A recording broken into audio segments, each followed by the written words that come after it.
अस्सलाम वालेकुम। रेसिपीज़ इन उर्दू में खुशामदीद। तो गाइज़ एक दफ़ा फिर से हाजिर हूँ आपके लिए बहुत ही ज़बरदस्त सी बहुत ही प्यारी सी वीडियो लेकर। आज भी हमें एक स्वीट डिश लेकर आए हैं जो कि आपको बहुत अच्छी लगने वाली है। बहुत ज़्यादा हम इजी तरीके से बनाएंगे। तो आज की वीडियो में हम बनाने जा रहे हैं रसगुल्ले, जो कि बनाना बहुत ही आसान है, बहुत ईजी तरीके से बनाएंगे। तो आइए देखते हैं कि रसगुल्ले बनाने के लिए हमें किन किन चीज़ों की ज़रूरत है और ये हम कैसे बनाते हैं। तो चलिए शुरू करते हैं। वीडियो को शुरू करने से पहले हम आपको बताते चलें कि हमारे इस वीडियो को लाइक कर दीजिएगा, हमारे इस वीडियो को शेयर कर दीजिएगा, हमारे चैनल को सब्सक्राइब कीजिएगा, साथ में लगे बेल आइकन को ज़रूर प्रेस कीजिएगा ताकि हमारी जो हर नई आने वाली वीडियो है वो आप तक जल्द से जल्द पहुंच सके। तो जी गाइस, सबसे पहले रसगुल्ले बनाने की जो अज्जा हैं वो आप लोग नोट कर लीजिए। उसके बाद हम आपको बताते हैं कि हम आज रसगुल्ले हम किस तरह बनाएंगे। ठीक है जी। दूध चाहिए होगा जी हमें 1 किलो, लेमन का रस हमें चाहिए होगा जी 3 खाने के चम्मच, मैदा हमें चाहिए होगा जी 2 खाने के चम्मच, चीनी हमें चाहिए होगी जी 2 कप। उसके बाद हमें चाहिए होगा जी पानी 3 कप।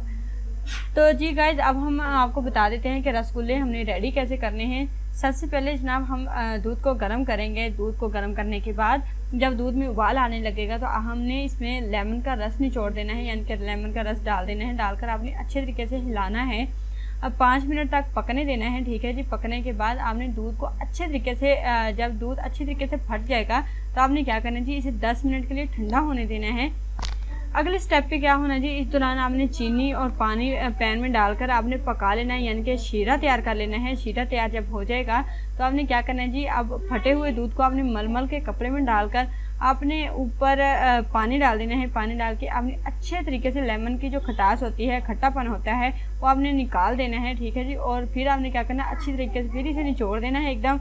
फिर आपने क्या करना है जी, पनीर को आपने बाउल में डाल देना है, यानी कि हमने ये जो पनीर बनाया होगा इसे आपने एक बाउल में डाल देना है। बाउल में डालने के बाद आपने इसमें क्या करना है जी, मैदा मिक्स करना है। मैदा जो आपको शुरू में मैंने बताया है ना जी, 2 खाने के चम्मच मैदा आपने डाल के अच्छे तरीके से हाथ से 7 से 8 मिनट मसलना है। मसलने के बाद अब आपने क्या करना है जी, अब हमने यहाँ पे किया जी, छोटे छोटे बाल्स बना लेने हैं। बाल्स बनाने में कोई क्रैक ना हो इस तरह हमने बनाने हैं, वरना आपके जो रसगुल्ले हैं वो फट भी सकते हैं, टूट भी सकते हैं और ख़राब भी हो सकते हैं।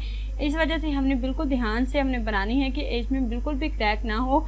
ठीक है जी। उसके बाद आपने क्या करना है जी, अब आपने इनको शीरे में डाल देना है। डालकर आपने ढक देना है। ढकने के बाद आपने 10 मिनट तेज़ आंच पर पकाना है और फिर 5 मिनट आपने हल्की आंच पर पकाना है। तो लीजिए जी गाइज, आप बहुत ही मज़े के, बहुत ही लजीज हमारे जो हैं रसगुल्ले बनकर तैयार हो गए हैं। बहुत ही आसान तरीके से हमने रसगुल्ले बनाए हैं। एक दफ़ा ये वाली रेसिपी ज़रूर ट्राई कीजिएगा। अपना फीडबैक मुझे ज़रूर बताइएगा कि आज वाली रेसिपी आप लोगों को कैसी लगी है। अगर तो आपको हमारी आज की रेसिपी अच्छी लगी होगी तो प्लीज़ हमारे इस वीडियो को लाइक कर दीजिए, हमारे इस वीडियो को शेयर कर दीजिए, हमारे चैनल को सब्सक्राइब कीजिए, साथ में लगे बेल आइकन को ज़रूर प्रेस कीजिए ताकि हमारी जो हर नई आने वाली वीडियो है वो आप तक जल्द से जल्द पहुंच सके।